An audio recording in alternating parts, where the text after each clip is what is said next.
this was actually before ninth grade. So I guess eighth grade around then, eighth, ninth grade, somewhere around that time. I can get the exact date when I read this thing to you. But I'm in the classroom, and I remember I'm drawing a picture of the Monopoly guy, with the little magnifying glass thing. So I have a piece of paper on top of the Monopoly board. I'm drawing him, and there are the chairs that you sit in, but then there's like a table that goes out in front, and then there's metal that's holding like the table up. I'm drawing the thing, and I hear this kid behind me talking about that he has a gun, and I'm hearing like little pieces of it, but I hear that he has a gun. And I know that he just got back from a home pass, which means like he got the agreement he could go home for the weekend, and then he'd go back to the facility. Like some of these kids are there for years at a time. Like, so getting a home pass is a big deal. This kid somehow got a gun, at least at this time I'm hearing the gun thing, and I don't know if I'm about to get the back of my head blown off because I'm hearing about a gun behind me, and out of nowhere I hear like metal, but like this is plastic, but I hear metal on the table like that, and it was like almost like the kid pulled the gun out of the bag and it hit the table. Is what it sounded like.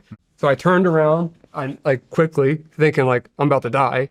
I see this gun, and obviously grab everything that I possibly could. He had a backpack that he had the gun in. I'm running down the hallway. I run into the front desk. There's a gun, and I'm screaming, and like because I'm in the school technically with a gun. The cops come. I'm being held obviously in a room by myself at this time, and the cops come. They arrest this kid. They send me home. That like within 24 hours they sent me home because they didn't want other kids to retaliate because they didn't know what really was going on. So let me read to you actually the letter from the assistant district attorney at that time. Hold on one second. Because there's more to the story that's unbelievable, and how unfairly things were how I was treated, and even I would count my mom in there too because she tried so hard, and they just kept throwing the book at me for self-harm, as you said. Oh, here it is. So February 25th, 2011. So actually I would have been, I think 17 there. So it would have been a little bit later, right before I got in trouble for the last time.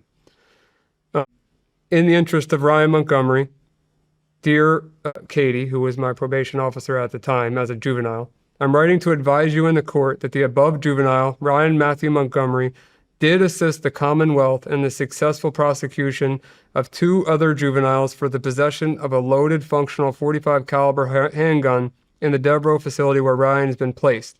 On Friday morning, February 4th, 2011, Ryan discovered that a juvenile was in possession of a firearm at the Devereaux facility, and he promptly notified the facility staff who recovered the weapon. Prior to Ryan notifying the staff, other placed juveniles had been aware of the presence of the firearm in the facility but took no action to alert staff.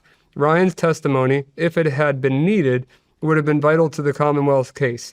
Ryan's actions are also commendable in that he acted where others failed to do so and may have prevented a very serious incident at Devereaux. Ryan recognized the seriousness of the situation and disregarded any possible retaliation by others for alerting staff. It's a pleasure to write this letter for Ryan. Respectfully, Edward J. Gallen, Assistant District Attorney, Juvenile Unit. And I'll show you the letter so you can see it's a nice letter, like on a nice letterhead. It was obviously very nice of him to write that for me. So I'm home because they're scared that someone's going to retaliate. And they send me back to court because they got to figure out what to do with me, right? So I'm sitting at home for 3 or 4 days.